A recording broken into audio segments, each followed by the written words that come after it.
Oh, hello, it's you again. I'm gonna go and try and, well, I'm not gonna try. I'm gonna go and have a go with I've got this Nitro monster truck that I bought partially built a few years ago, and I've added bits onto it, and it's now got this quite a large nitro engine in it and other bits and bobs. So this morning, the time is 16 minutes past 6. Let's go and have a little look. I've got a couple of parks in mind, so we're going to have a look at those and see what else we find along the way. It is a brilliant day. It's not sunny this morning, but the sun is out already. The sun comes out about 4 o'clock this morning, in the mornings now. I'll tell you what, it's weird. It's gone from like being winter to near enough summer. We've pretty much missed out most of spring, even though we are technically still in spring. Very strange. Anyway, let's go. Doesn't seem to be anyone here. That's a good sign. What I need to try and do though, oh, there's a dog. It means there's someone walking a dog. But we should be able to use this piece of field here. The trouble is there is cars, but that'll be alright. Great. Well, there was a little bit of a change of plan. So what happened was, on that other field, oh, did I even show you I went to a field? I can't remember what I filmed and what I didn't film now. Anyway, I went to a field and it was a lovely field. Nice and peaceful, plenty of space, houses not too far away. No, you know, houses far enough away. And I was just setting things up, and a woman come in her car and that, and she started getting some cones and stuff. And I said, what you up? Well, I didn't say what you up to. I said, like, are you doing anything that I need to be thinking about? She said, what are you doing? I said, well, I got this little car, look, it'll make a bit of noise and it'll shoot around the field. And she said, well, I'm going to be doing some dog training. They'll be here in about 10 minutes. I said, oh, right, okay. Is it alright if I go over the back side of that? Because it's quite a large field, a big couple of rugby pitches it is. And she said, well, I don't mind, but these dogs that are coming, I think they're border collies and some other ones. They're young ones and they've not been trained yet, so they will want to chase anything they see buzzing around the field. They want to chase it, and I said, well, I don't want to cause you any trouble. I don't want to make it difficult for you and your customers or whatever. So I'll just leave. So I decided not to be doing that. I don't know if I showed you, but I got a little nitro car that I wanted to be just having a go of this morning. That was a very nice grass field. The trouble is, when you come out as early as I do, the time then was 10 past 6. So it was about 16, 17 minutes past 6 ish. And that time in the mornings when people do things like that, you've got the camel toe brigade on the other one, the yoga people. Dog trainers now I know go to that field. I didn't know dog trainers went to that field. Now I know dog trainers go to that one. If I was to go during the daytime or afternoon, there wouldn't be any of that, because I do all that kind of stuff's in the morning. Everyone does all that kind of stuff in the morning. But I ain't got no time in the afternoon. My time's in the morning. So that's where my spare time is, do you know what I mean? And in the daytime I've got other stuff, kids and that, whatnot else, and other things to be doing. Today, for example, I've got to go and pull down a load of old pigeon lofts. So that's going to be me daytime, and a barbecue, that'll be nice. So anyway, we're now in a random industrial estate. 45 minutes and we're in an industrial estate. This looks like a brilliant industrial estate to be found in a nice little car park. I don't need a little one like that one this time. I need one that's slightly larger to be having a look for. A bigger car. This might be a nice little car park. Happy days. Let's have a look, see what the rest of it is like. The good thing about industrial estates is, I'm trying to find a different one, but the good thing about them is they're designed for noise. Yeah, so if they're designed for noise, because it's industrial estate, businesses are going to be noisy, they're away from houses, and with it being I come here on a Sunday, most places ain't working, especially at this time in the morning. So the car parks are all empty because there's no people working. That's a good thing about industrial estates, you know what I mean? You can come here, the car parks are empty. If you come during the week on a Saturday, they're full up because of all the workers and customers and that. There's no space to be doing any of that kind of stuff with a car zipping around. at the weekend, car parks are empty, and as I've already explained, because they're situated away from houses, usually because they're designed for noise. Industrial estates usually are noisy because the businesses are noisy, wood yards and commercial buildings, factories, etc, that produce noise. Can't annoy no one. And not going to get no dog walkers, no camel toe brigade doing yoga, and no dog trainers in industrial estates. They're just the way to go. But I do like a nice grass field if I can find one. It's just better. But we're all human and we're all friends around here, so we work around each other. I could have gone in the bottom of the field and said, you know what, we're here to share the field, Mrs. Dog Training Woman. I'm sorry, make do with it. But I'm not like that. I'm not like that. I don't want to annoy her, and plus I grew up around dogs. I know what they're like. They will want to chase anything, making a noise or not making a noise. Even if it was an electric one, they'd want to chase it. Right. Ha ha! Hello, Mr. Pigeon.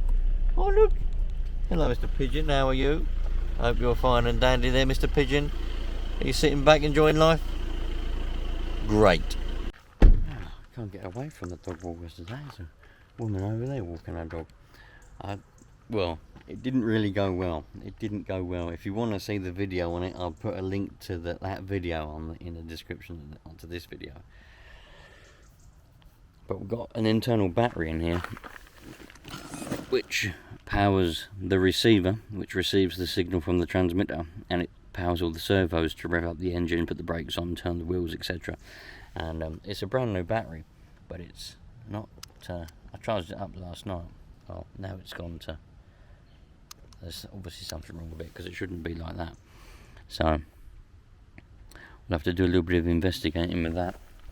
It took a while to get it running, but we did get it running in the end. Pack all my tools up and go and find something else to do now.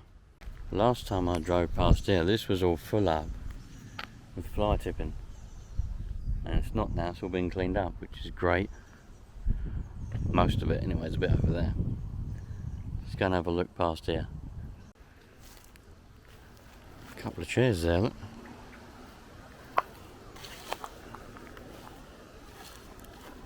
People must be sitting down, relaxing in the woods.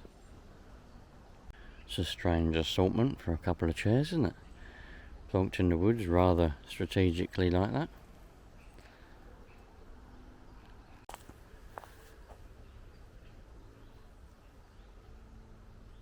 Still a fair bit of rubbish around.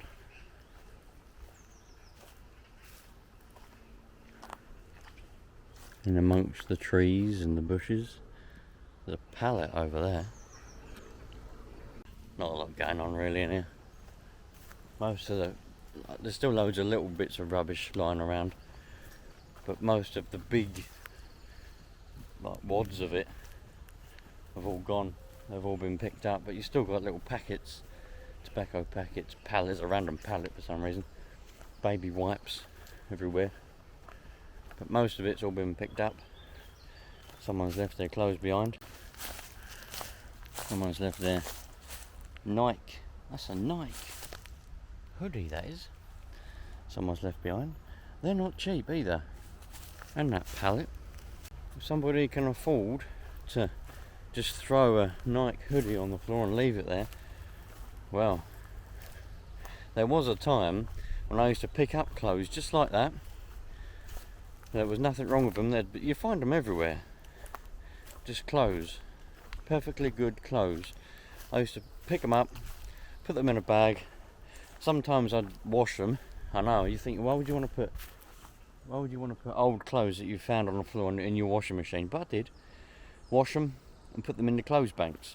You know, the clothes banks that you see outside shops and in car parks and that. Because I thought that they went to people that needed clothes, like tramps and all that kind of stuff. But then I found out that they don't. Well, they do eventually, maybe, but most of them get exported abroad, and the companies that own those bin things make money from it. I didn't know that, so I stopped doing it now. I don't pick up old clothes and go out my way and bloody wash them and all that. Nah, just leave them there now. I was doing it for ages. I was making videos of it as well. You lot would have all seen it. Picking up all sorts of fine trousers, jumpers, t-shirts, women's leggings for some reason, all over the place. Put them in them clothes banks. I was thinking to myself, great, helping people out. Nah, Nah, you're not. Don't put things in them clothes banks, because you ain't helping no one, apart from the people who own the banks make a load of money. Yeah, honestly, man, if you want to give clothes to charity, give it to like the St Luke's Hospice and all them other ones that take clothes. They'll actually help people then. Them clothes banks things, if there's one nearby, I'll film it and show you it. But they're like normally in shop car parks and things like Asda, Morrison's, all that. And you put the clothes in them and then and they go inside. Nah, man, I've learned that they make money from that. And as soon as because I used to just, it's mad. It's me going out of my way in the mornings, walking around, finding all these clothes that for some reason are all over the floor, everywhere. There's clothes all over the floor, everywhere. Jumpers, leggings, trousers, socks, you know. Picking them all up, putting them in blue and black sacks, putting them in them clothes bins, thinking that I'm helping tramps. Great. People that can't afford clothes. Great. But I ain't. All you're doing is lining the pockets of the people who own those clothes banks. And some of them get exported to different countries. Some of them get cut up for rags. Not many of them go to tramps, you know. People in this country, English people that have found themselves on hard times and can't afford clothes. Not many of them go to them. If you want to help them out, you've got to give them to St Luke's Hospice and other good reputable charities. Physically give them to them. Don't put them in the clothes bin things in car parks. Just don't do it. To be honest, I don't do any of that now because, well, it takes up a lot of time. If I'm truthful, I ain't got much time for it no more. I used to walk around in the mornings for probably 2 or 3 hours collecting clothes off the floor. I know. I think back, why? What a cock! Why? I wouldn't mind if I knew that it was helping people, but anyway, give to proper reputable charities, not them clothes bins. Just don't do it.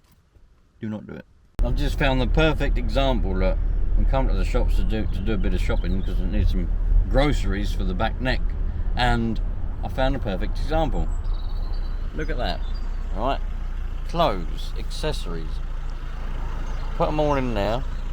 Oxfam, yeah, but it ain't, that's the thing. And people just use it as like a bin. Look, there's knickers, underwear, bikini bottoms, all kinds of stuff all over. Look, they're not going to take knickers and that, are they? But there's stuff all over the floor. Look, pillows, duvets, you know, cardboard boxes. Yeah, it's not good, and you're far better off just giving it to an actual proper charity. You know, there's even a record. Is that a record player? There's a record player down there. Look. Yeah, you're far better off just giving it all to charity, a proper charity. Just give it straight to them. Trouble is with humans, right? The trouble with humanity and humans, what they do is we have a tendency to be a bit greedy and want more and take things over. So now, instead of what used to just be, oh, I've got some extra clothes, things, they're still good, nothing wrong with them, I just don't want them anymore. Perhaps they don't fit, or I've just got too many because I'm too fortunate. I'll give them to a charity and they'll give them to someone who needs some clothes. It ain't like that no more. You've got these sharks out there, man, that's what it is. The whole world's full of sharks, and if you're not careful, you'll get bit by one and you won't even realise it, you know. Most of them clothes outside them bins now, all that, I bet won't even go anywhere near. They'll be picked up and put straight in the landfill. I wouldn't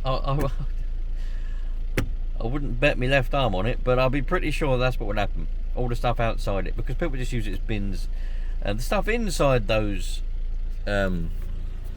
clothes bins things might make its way somewhere. It says Oxfam on the side of it. Do you trust it? I don't trust it. You'd like to think that this car park belongs to Sainsbury's. You'd like to think that they would check to make sure that them bins are 100% legitimate and they're going to go straight to people who need clothes, but you just don't know, you know. You just don't know. So it's up to you. But humans, I can't understand the people who dump all that stuff outside them. I mean, fair enough, if you want to try and do something good, you've got some clothes, right, put them in the bins, forget about it. Not your problem after that, fair enough. But why dump it all outside, you know? If they're full up, they're full up. There's no need to chuck it all outside, because it's not going to be good to anyone then, is it? Foxes wee on it and all sorts. Anyway, there was a story a while back. A tramp climbed in one of those bins. Yeah, a tramp climbed in one, because it was obviously cosy inside, full of clothes, isn't it? All snuggled up because it was cold outside, it was winter. So he climbed in one, but then the lorry come to blooming take it away. Took the tramp away as well. They found the tramp when they got to the depot, when they emptied the bins out to sort the clothes out. He was alive. Well, the story I heard, he was alive, but I don't know. Anyway, I'll catch you a lot later on. I've got a lot to do today. I've been refurbishing the Wendy house. I might make a video on that and might show you it, or I don't know. Anyway, I'll catch you later on. Love life. And yeah, it didn't go for plan to me this morning with the car, the battery and all that kind of stuff, but it doesn't matter, we had a good morning. Killed 4 hours somehow, don't know how I done that. Anyway, cheerio, take care.